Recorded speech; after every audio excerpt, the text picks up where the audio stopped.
soft, pillowy, delicious naan which is stuffed with chicken tikka filling. You can serve it at iftar or at sahur as well.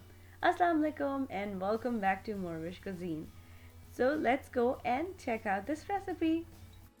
So let's start our recipe with Bismillah. First I'll make filling. Here I have boneless chicken, added tandoori masala with ginger and garlic. Mix well, cook on slow flame until chicken is completely tender.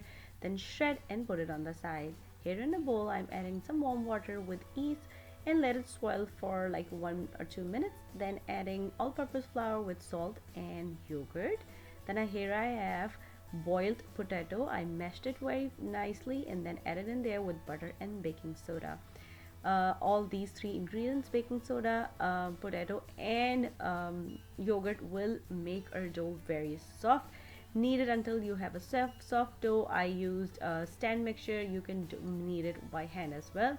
Grease it very nicely, cover and let it rest for at least an hour so it gets double inside. Here I'm just preparing my tray. Just line it with the foil and spray it and put it on the side. Now flour your working surface, take a dough and turn it into a smooth dough ball. Then stretch the dough ball like so. Take a spoonful of prepared filling. Make sure your filling is cooled up till now and your chicken is shredded very finely. You can add chopped cilantro, onion, chilies or anything else if you like. Make it again into a dough ball. Flour your surface and start stretching. You can do it by hand or very lightly with the help of rolling pin. You will see that there are some air pockets right now and it's going to be a little harder for you to stretch it. So don't force your dough right now. Just stretch it as much as you can. Transfer it onto your baking sheet and prepare your more naan.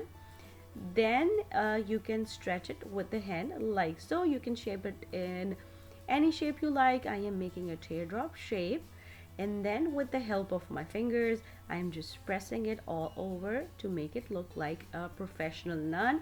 There's a tool in the market, you can use that as well. Now I'm brushing some butter on top and sprinkling some sesame seed, then pressing the sesame seeds again with the brush, and now we will leave it on the counter covered, which is called second proofing, for 15 to 20 minutes until they again get a little thicker. Then you can bake it on 350 degrees for 20 to 25 minutes or until naan get that nice golden color. Brush it with the butter again. Serve it with some cilantro, onion and raita. And if you're trying this recipe at home, please let me know how it turned out with you. Once again, thank you so much for watching.